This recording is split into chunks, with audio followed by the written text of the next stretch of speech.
There's a seat right over here. Okay. So, today I'm going to read this book to you. It's going to be a little more interactive. We're going to be talking about it, certain points.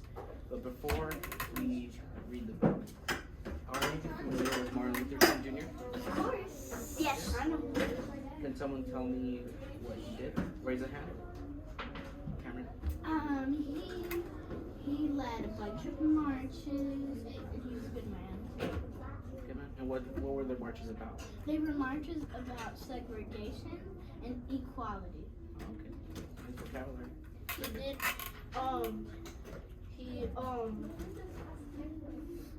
He did, he figured out,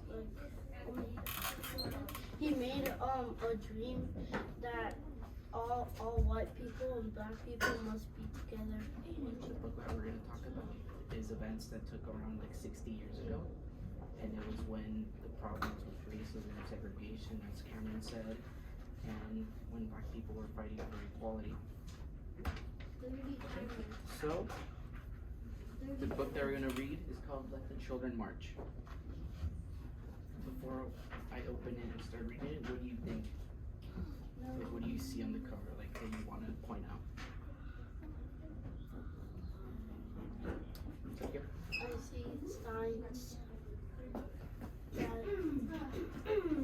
see signs that people are waiting. And what do you think they mean? Rights of black people. Yeah. I see a sign that says no more segregation. Yeah. So that was something that they were fighting for. It was something that they wanted to fix because it was a huge issue. Craig? Okay. So, the vocabulary word that I want to focus in on today is consequence. Does anyone know what a consequence is? Millie?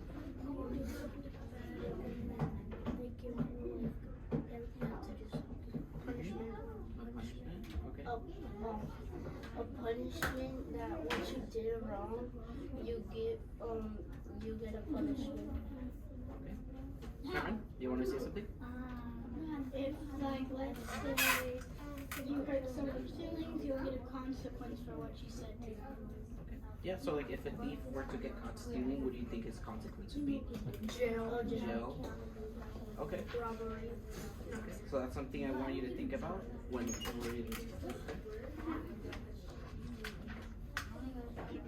The book. I know the mark. I wonder if the kids were at. I wonder why they had to go through those consequences. Yeah, it was good. I was already marching as a kid. I would be marching for them. Okay. So tell me now.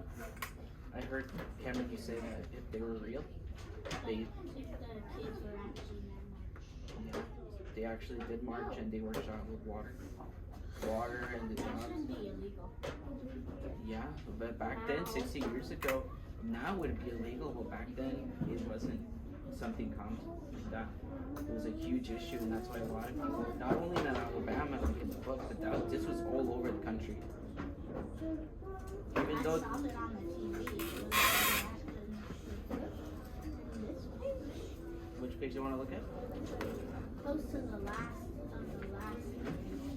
or where they were up. Or the TV. The TV? Oh yeah. You can see it was all over the place because it was on TV. Yeah. People were This just was- watching. Yeah, people were watching it, and that's why a lot of people were like sending letters to the government because it was like, why is this happening? Black people? Yeah, this was against black. Wait, I know it was against black people. And like people that were white people. But was it like were white people also sending notes? Yeah, because not all of them were. A lot of white people were racist, but some of them did sympathize with like what was going on to the people. What does the sympathize mean? Sympathize means like it's like you feel bad for what they're going through. they felt bad that they had to endure all that pain, all that suffering, and that they couldn't live lives like they couldn't take their kids to certain schools because they were black, and sometimes had to travel really far just so they could go to school. Imagine if you lived right in front of this school, but you couldn't come because you were a person that they didn't like, and you had to go to another school that was like 10 miles away or more. That's crazy. Now Yeah. that's a problem. Yeah, people of color couldn't use the same bathrooms, couldn't use the same water fountains. Oh yeah, I know